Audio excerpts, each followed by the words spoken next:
Welcome to the Tactical Reader. Today's book changes how we think about football, not through goals or glory, but through data, psychology, and economics. This is Soccernomics, written by Simon Cooper and Stefan Szymanski, a book that shows us why smart thinking wins football games more often than luck or money. Let's read the game. For decades, fans believed football was unpredictable, ruled by passion, instinct, or fate. But Soccernomics proves that football has patterns. And the smartest teams, the ones who study those patterns, win more over time. Let's start with one of the biggest questions in football. Why does England always lose big tournaments? England has world-class players, elite clubs, and passionate supporters. Yet, tournament after tournament, they fall short. Soccernomics says it's not about bad luck, it's about poor decisions. England chooses players based on reputation, not data. They let media pressure shape tactics, and they often ignore the importance of psychology, rest, and preparation. Other nations, like Germany and France, invest in youth, coaching, and long-term thinking. They build systems, not just teams. In football, planning beats passion. Now let's talk about money. Many people believe that the richest clubs always win, that transfer spending guarantees success. But Soccernomics says it's not about what you spend, it's how you spend. Teams that spend smartly on wages, keeping the right players motivated and together, tend to perform better than those who overspend on transfer fees. The book shows how clubs like Lyon in France succeeded by buying young, undervalued players, developing them, and selling them for profit. Smart scouting and consistency matter more than flashy signings. What about the transfer market itself? Soccernomics calls it inefficient and sometimes even broken. Clubs often buy based on emotions, fan expectations, or a single good performance. Scouts ignore data. They trust gut feelings. But numbers matter. Stats like expected goals, passing accuracy, and defensive contribution can reveal the real value of a player.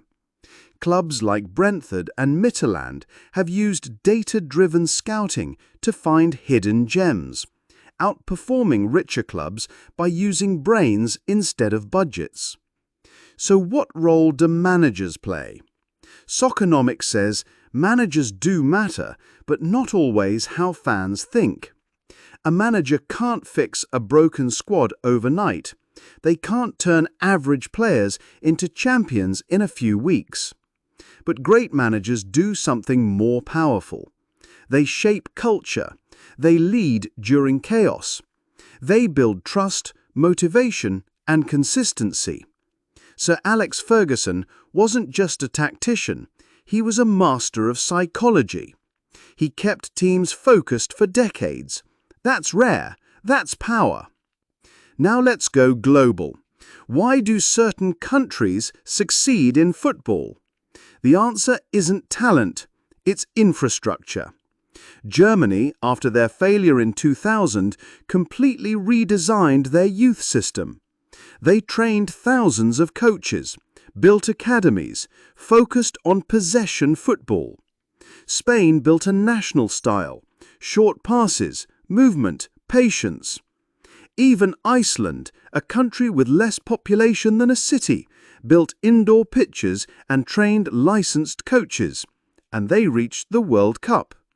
National success isn't an accident, it's engineering. Football is also a game of psychology. Soccernomics explores ideas like penalty shootouts and home advantage. Did you know that teams playing at home are more likely to win not just because of fans, but also because of referee bias, comfort, and routine? And penalties. players from certain countries succeed more than others. Why? Because some federations train penalties and others just hope. Again, the message is clear. Hope is not a strategy. Preparation is. Finally, Soccernomics looks at the future of football. The clubs and countries that embrace data, diversity and analysis will lead. The ones that resist change will fall behind. Liverpool's revival under Klopp was powered not just by energy and tactics, but by a world-class analytics team.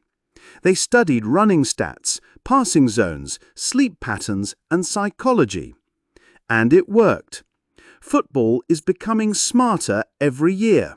Science, not superstition, is the future. In conclusion, Soccernomics teaches us one big idea. Football is a thinking person's game. It rewards those who plan, who prepare, and who ask hard questions. It punishes ego, emotion, and randomness over time. So, if you love football and you want to understand how it truly works, this book is essential reading. Thank you for listening to this summary of Soccernomics by Simon Cooper and Stefan Szymanski. If you enjoyed this breakdown, subscribe to The Tactical Reader for more football book summaries, data-driven stories, and tactical insight. Because football isn't just played with feet, it's played with minds.